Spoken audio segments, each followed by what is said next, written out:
나라살림 다이슈! 안녕하세요, 여러분. 지난 여름 기록적인 폭우나 잦은 태풍으로 고생하면서 기후위기가 원인이라는 얘기 많이 들어보셨을 텐데요.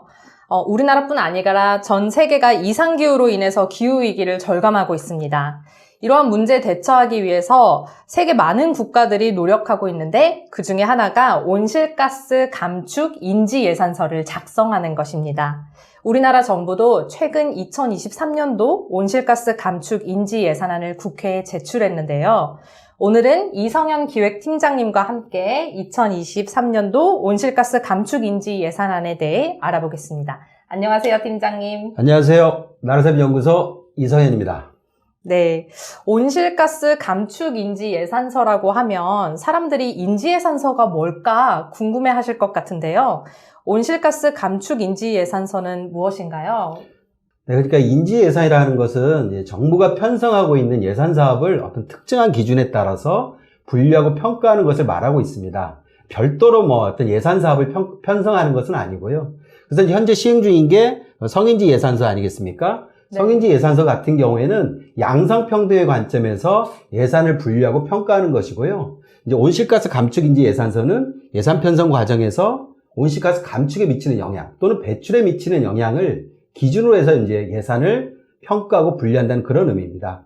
현재 이제 시범 사업을 진행하고 있거나 시행하고 있는 곳이 경기도, 서울시, 경상남도 등의 어떤 지자체들이 있는데요. 여기에서 보면 온실가스 감축에 이제 긍정적인 예산 사업들은 긍정이라 분류하고 있고, 부정적인 사업들은 부정, 즉 배출하고 있는 사업들은 부정으로 분류하고 있고요. 영향을 주지 않거나 또는 평가하기에 이제 데이터가 부족한 경우가 있잖아요. 네. 그런 경우에는 이제 중립으로 이제 분류를 하고 있어요. 그리고 이제 어떤 사업을 보게 되면 어떤 요소는 배출하고 있고 어떤 요소는 또 감축하고 있는데 어떤 하나의 이제 우위를 좀 평가하기 힘든 경우에는 복합으로 이렇게 분류하는 그런 방법을 이제 쓰기도 있습니다. 근데 이제 우리가 이렇게 예산을 평가하고 분류해서 얻는 정보가 어떤 이제 기능을 하냐, 이게 중요할 것 같은데요. 현재 이제 재정 운영이 온실가스 감축에 얼마만큼 또 배출에 얼마만큼 사용되고 있는지 그 정보를 저희가 알 수 있게 되는 거잖아요. 그 정보를 기반으로 해서 그렇다면 감축 예산을 어떻게 확장시키고 또 배출 예산을 어떻게 줄일 수 있는지 그 정보들을 이제 저희가 알 수 있게 되는 거죠. 그래서 중요한 건 뭐냐면 충분한 정도가 평가되고 분류돼야만 그래야만 그 정보로서의 의미를 가질 수 있게 됩니다. 그랬을 경우에 이제 이 정보를 가지고서 우리는 내년도 예산안을 수립을 할 때, 야, 감축은 이렇게 더 확장을 시키고, 배출 요소는 이렇게 좀 줄여가자. 이렇게 이제 의미 있는 정보가 될 수 있는 것이죠. 네. 최근에 정부가 국회에 제출한 2023년도 온실가스 감축 인지 예산안을 팀장님께서 직접 분석하셨잖아요. 온실가스 감축에 기여하는 지표로서 사실상 활용 가치가 없다. 이렇게 평가를 하셨던데, 분석해보니 전반적으로 어떤가요?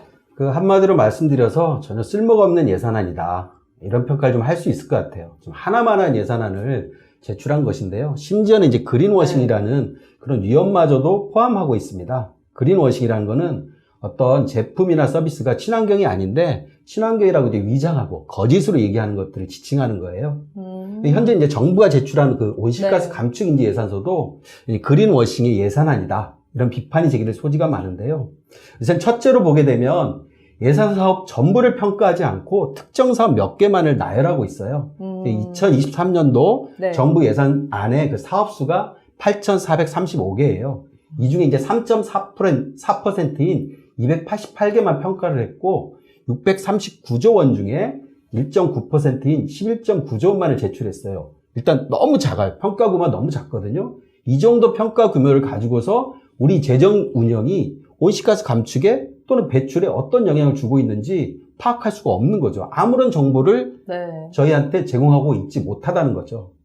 그리고 또 하나, 그나마 이제 제출했던 이 예산안도 굉장히 부풀려진 측면들이 좀 있어요. 한 가지 좀 예를 들어서 설명드리자면, 중소벤처기업부에서 신성장 기반 자금 사업을 1.5조 원을 편성하고 이거를 이제 감축 사업으로 제출을 했는데요. 실제 세부 내역 사업들을 좀 살펴보게 되면 중소기업이 이제 친환경 제조시설로 도입하고 이제 전환하는 여기를 지원하는 어떤 융자 금액이 460억 원인 넷제로 유망 기업 융자 사업에만 해당되는 부분이에요. 즉 462억 원의 감축 사업만을 가지고서 무려 1.5조 원이 감축 사업이라고 이렇게 부풀려서 예산안을 제출하게 된 거죠. 이거는 이제 굉장히 큰 원칙에 위배되는데요. 기후예산서는 감축 예산을 좀 엄격하게 간 기준으로 이렇게 작성할 것을 권고하고 있는데 여기서 좀 벗어난다고 할 수가 있는 부분 같아요. 두 번째는 제일 큰 문제인데 부정사업을 아예 평가에서 제외한 거예요.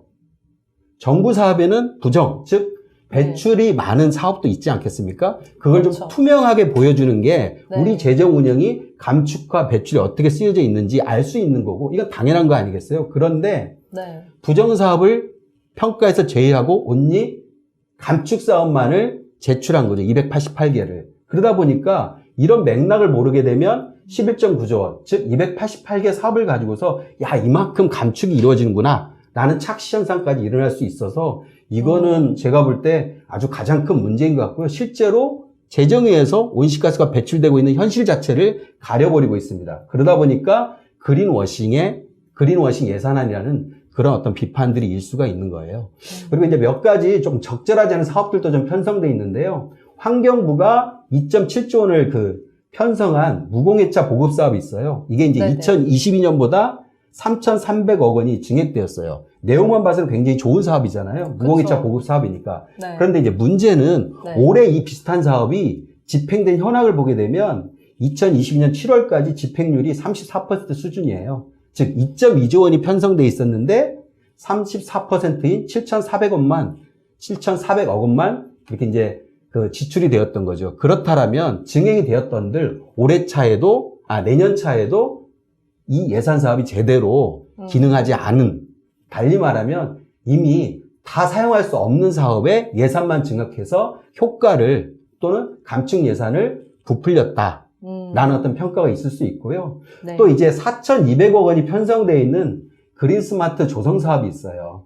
이게 이제 디지털 기반의 스마트 환경을 조성하는 거고, 네. 그다음에 이제 낡은 교실들을 단열재를 통해서 이제 에너지 효율을 높이려고 하는 사업의 네네. 내용들이 들어가 있어요. 그런데 4,200억 원이나 편성됐는데 감축 양도 표현되어 있지가 않고 감축 목표, 즉 성과 목표도 제시가 되고 있지 않거든요. 굉장히 부실하게 네. 작성된 사업이라고 할 수 있어요. 그럼 정리해서 좀 말씀을 드리자면 전체 예산 사업을 대상으로 평가하지도 않았고, 그리고 부정 사업을 또 빠뜨렸고, 그리고 그나마 제출된 감축 사업의 예산도 부풀려졌어요. 그렇다 보니까 이게 전혀 쓸모가 없고 심지어는 그린워싱 예산안이라는 그런 비판까지 제기될 수가 있는 거죠.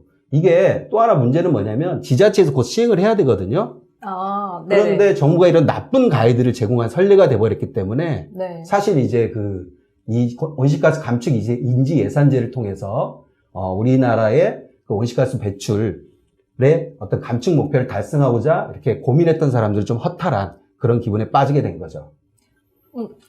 그러면 왜 이렇게 하나마나한 온실가스 감축 인지 예산안이 작성됐다고 보세요?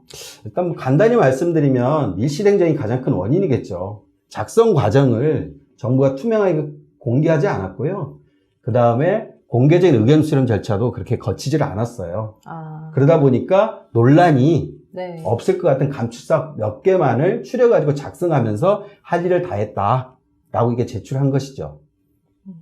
기후위기가 심각한 것은 단지 날씨가 변하는 수준이 아니라 기후변화가 생태계에 예측할 수 없는 영향을 미치기 때문에 심각한 것이잖아요. 온실가스 감축 인지 예산서 제대로 작성해야 또 기후위기를 위해 작은 한 걸음을 내디딜 수 있을 것 같은데, 그럼 마지막으로 어떻게 해야 이 인지 예산서 잘 작성할 수 있을까요? 그래서 지금 보면 지구온난화는 인류의 안전을 위협하고 있잖아요. 그래서 세계는 지금 기후위기 대응 체제로 빠르게 이동하고 있어요. 그리고 이제 우리나라도 2030년까지 2018년에 배출했던 그 배출량에 대비해서 40%를 감축한다는 국가 온실가스 감축 계획, 즉 NDC를 이렇게 수립했고, 이것을 이제 국제사회에 발표하고 작년 21년 12월에 유엔에 제출까지 하였어요. 이제 그렇다면 이제 선언을 넘어서 우리가 실천이 필요한 시점인 거고요. 이제 한국은 이제 기후 악당이라는 그런 오명까지 이렇게 저희가 뒤집어 쓰고 있거든요. 그래서 이제는 기후 위기에 적극적으로 대응하는 국가라는 것을 보여줄 필요가 있고, 말씀 주신 것처럼 네. 온실가스 감축인지 예산서가 그 출발선이라 할 수 있을 것 같아요. 그렇다면 정부는 이제 시행 초기여서 단계적이고 부분적으로 적용했다. 이거는 이제 변명일 것 같고요. 이 변명 대신에 특정 회계나 일부 논란이 없을 것 같은 그런 사업만을 대상이 아니라 전체 예산 사업을 대상으로 부정적인 영향까지 평가하고 분류하는 방법을 새롭게 설계할 필요가 있고요. 그리고 재수립해서 발표할 필요가 있습니다. 이를 위해서는 기관의 연구 자료가 있을 거고 이거를 공개하고 네. 이걸 가지고서 그 관련 이해관계자들 또는 연구자들과 공개적인 토론을 통해서 의견을 수렴할 필요가 있어요. 이걸 가지고서 예산 평가 방법이라든지 감축량 산정 방법이라든지 배출량 산정 방법이라든지 그리고 그 부서에서 추진할 때 어떤 성과 지표나 성과 목표의 어떤 실효화 방안들에 대해서 폭넓게 이해하고 이거를 이제 수립할 필요가 있는 거죠. 그리고 이제 제안하고 싶은 건 뭐냐면 신규 사업의 경우에는 좀 반드시 온실가스 감축 영향을 평가하고 그 감축 방향을 반드시 포함해서 신규 사업 계획서를 작성해서 제출하는 것들을 좀 규정을 좀 만들었으면 좋겠어요. 네. 즉 신규 사업에 의한 추가적인 배출을 막는 효과적인 방법이 아니겠냐 이런 생각이 좀 드는 거고요. 또 하나 우리가 이제 중장기 재정계획 운영계획을 세우거든요. 이걸 이제 발표하고 있는 거고 마찬가지로 이제 국가 온실가스 감축 계획과 연계된 중장기 온실가스 감축 재정 운영 계획을 좀 수립하고 이 수립된 중장기 계획에 맞추어서 매 연도의 예산안들 즉 감축 사업들을 확정하고 이거를 편성해서 온실가스 감축 인지 예산서의 작성 사업으로 이렇게 반영시키는 그런 구조들을 만들어가는 게 필요하지 않겠냐 이런 생각을 하고 있습니다. 네, 오늘은 2023년도 온실가스 감축 인지 예산안에 대해 이야기 들어봤습니다. 이 사안이 굉장히 중요하고 또 심각한데 아직 많은 사람들이 심각성을 잘 모르는 것 같습니다. 관련 보고서는 나라살림연구소가 운영하는 지식 플랫폼 모두의 나라살림을 통해 확인할 수 있으니 많은 관심 가져주시고 오늘 함께 해주신 이성현 팀장님 감사합니다. 감사합니다. 네, 저희는 다음에 또 새로운 주제로 뵙겠습니다. 안녕. 고맙습니다.